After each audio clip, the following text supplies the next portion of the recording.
Hai, Assalamualaikum warahmatullahi wabarakatuh. Tuan-tuan dan puan-puan, saya Farouk Baki. Okey, hari ini saya nak berkongsi berkenaan dengan strategi menjana keuntungan dengan unit trust atau bagaimanakah kita untuk memaksimumkan keuntungan kita di unit trust. Okey, tuan-tuan dan puan-puan, majoriti masyarakat di Malaysia menganggap pelaburan di unit trust ini seperti pelaburan di pasaran saham, iaitu seperti pelaburan di bursa saham yang perlu untuk kita ada akaun CDS untuk melabur di sana. Dan bermaksud ramai yang menganggap pasaran yang sedang meningkat adalah sangat bagus, tetapi manakala pasaran yang sedang menurun itu adalah tidak bagus, ini adalah salah sama sekali ya tuan-tuan. Tuan dan puan-puan ya, di sini adalah perbezaan di antara pelaburan di pasaran saham dengan pelaburan di unit trust. Okey, pelaburan di pasaran saham ini memerlukan modal yang sangat besar dan hanya melabur dengan satu syarikat untuk satu transaksi ya tuan-tuan dan puan-puan. Risiko yang tinggi terutamanya bila kita menggunakan fasiliti kontra dan kebanyakannya dilabur secara jangka masa pendek. Naik turun pasaran sangat memainkan peranan yang sangat penting dalam menjana keuntungan di pasaran saham. Manakala pelaburan di unit trust, modal pelaburannya hanyalah serendah RM500 saja dan bila kita melabur, wang kita dilaburkan secara pelbagai ke lebih 20 syarikat atau institusi pada satu-satu masa ya tuan-tuan dan puan-puan. Diversifikasi ini merendahkan risiko wang di dalam pelaburan. Dan pelaburan ini adalah untuk jangka masa sederhana dan panjang, dan naik turun pasaran diabaikan sementara waktu untuk tujuan mengumpul unit ya tuan-tuan dan puan-puan. Okey tuan-tuan dan puan-puan, di dalam unit trust ini, naik dan turun pasaran masing-masing ada kelebihannya. Ketika pasaran yang rendah, apa perlu kita buat tuan-tuan dan puan-puan ya? Iaitu menambah pelaburan untuk memperolehi tambahan unit ketika harga seunit rendah. Dan ketika pasaran meningkat, kita sesuai untuk membuat jualan semula pelaburan setelah anda mengumpul unit yang banyak selama 5 hingga 10 tahun ya tuan-tuan dan puan-puan. Okey tuan-tuan dan puan-puan, hari ini kita akan mempelajari satu teknik pelaburan di unit trust untuk memaksimumkan keuntungan kita supaya kita dapat melabur dengan tenang dan sentiasa gembira di dalam pelaburan kita ya tuan-tuan. Dan teknik yang saya ingin kongsikan adalah teknik mengumpul unit.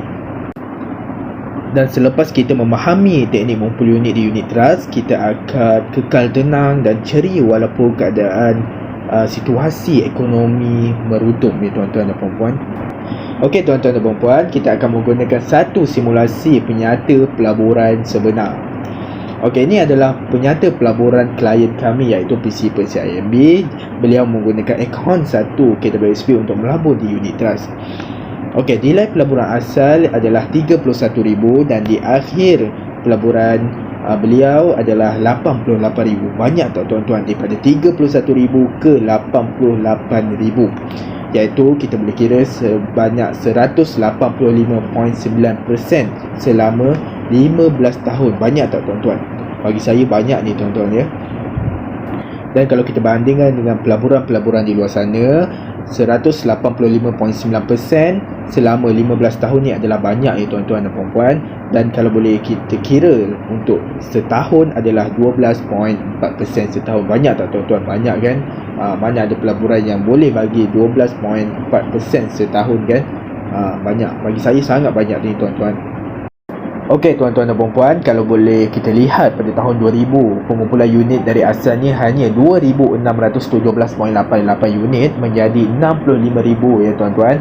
65,000 pada tahun 2015 menjadi 65,808.66 unit. Okey tuan-tuan, mesti tuan-tuan dan puan-puan tertanya-tanya bagaimana ia berlaku, bagaimana ia bertambah selama 15 tahun. Okey tuan-tuan dan puan-puan, terdapat dua faktor penting menambah unit yang kita pegang ya di dalam unit trust, iaitu yang pertama adalah dividen tahunan atau B1 atau DD. Okey, kalau kita lihat di bulatan merah yang saya bulat itu adalah dividen ya tuan-tuan. B1, DD, DD. Okey, semua DD dan B1 ni adalah dividen. Cuba tuan-tuan dan puan-puan kira berapa banyak dividen selama 15 tahun. Okey, yang kedua adalah penambahan pelaburan atau top up secara konsisten ya tuan-tuan, iaitu SA. Kalau kita boleh tengok, SA yang saya bulatkan itu adalah klien ini menambah atau top up pelaburannya. Okey, kalau kita tengok tuan-tuan dan puan-puan ya, selama 15 tahun berapa kali sahaja klien ini top up pelaburan dia menggunakan akaun 1 KWSP. Okey tuan-tuan dan puan-puan ya. Okey, apa kena mengena unit terkumpul dengan pulangan pelaburan ya tuan-tuan? Okey. Seperti kita sedia maklum, unit terkumpul adalah 65,808.66 unit dan kita kena darab dengan harga seunit ketika itu adalah RM1.34. Okey, jumlahnya adalah 88,782.46 sen ya tuan-tuan dan puan-puan, iaitu kita untung. Okey tuan-tuan dan puan-puan, saya ingin menerangkan berkenaan dengan kehebatan mengumpul unit, the power of unit compounding kepada tuan-tuan dan puan-puan. Senario biasa, katakanlah anda mula melabur saham pada harga RM1.20, 10 tahun kemudian ya tuan-tuan, harga seunit cuma RM1. Pada tekan anda pelaburan ini untung atau rugi. Okey, pada harga RM1.20 kita beli dan harga 10 tahun akan datang, harga itu jatuh kepada RM1.20. Maafkan saya ya. Biasanya kita akan rugi ya tuan-tuan dan puan-puan, tetapi di unit trust tidak berlaku macam ni ya tuan-tuan dan puan-puan. Okey, katakanlah harga seunit semasa adalah RM1 ya tuan-tuan, dan RM1 kita akan darab dengan jumlah unit kita, iaitu 65,808.66 unit ya tuan-tuan, dan kita akan dapat 65,808.66, dan modal asal pelaburan di unit trust kita hanyalah RM31,052. Untung ke rugi tuan-tuan? Untung kan tuan-tuan? Masih untung walaupun harga jatuh ya tuan-tuan dan puan-puan. Okey tuan-tuan dan puan-puan, kita katakanlah harga seunit semasa adalah 80 sen, jatuh daripada RM1.2 kepada 80 sen, iaitu 65,808.66 unit. Kita akan darabkan dengan 80 sen, iaitu kita akan dapat RM52,000, dan modal asal kita adalah RM31,052. Untung ke rugi? Kita masih untung ya tuan-tuan dan puan-puan. Walaupun harga jatuh, kita masih untung. Ini adalah the power of compounding. Ini adalah pelaburan unit trust. Tak sama langsung dengan pasaran saham ya tuan-tuan dan puan-puan.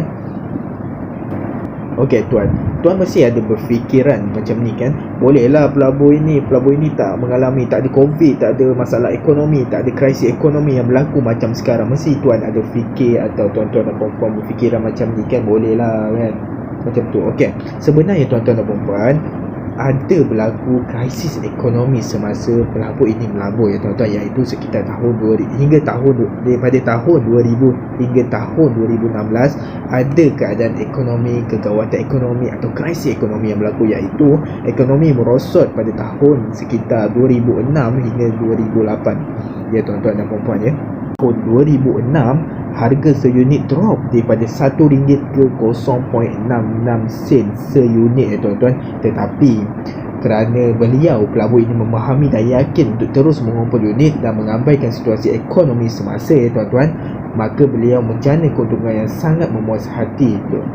Dan tuan-tuan dan puan-puan, cuba fikir apa yang pelabur ini rasakan ketika dia ingin redeem atau dia ingin jual semua unit dia pada tahun 2015. Dia kata, kalaulah aku tahu pada tahun keadaan ekonomi akan baik macam ni, aku akan invest banyak pada tahun 2006, kerana unit pada masa itu, harga seunit pada masa itu adalah rendah dan boleh dapat unit dan banyak dan boleh memaksimumkan keuntungan dia di unit trust ini tuan-tuan. Tetapi krisis ekonomi berlaku 10 hingga 15 tahun sekali, dan dia kena tunggulah 10 atau 15 tahun selepas itu ya tuan-tuan dan puan-puan ya. Okey tuan-tuan dan puan-puan ya, secara kesimpulannya kita mestilah sentiasa ingat untuk mengumpul unit dengan cara menerima dividen atau menambah pelaburan secara konsisten. Sekian daripada saya tuan-tuan. Sekian, terima kasih.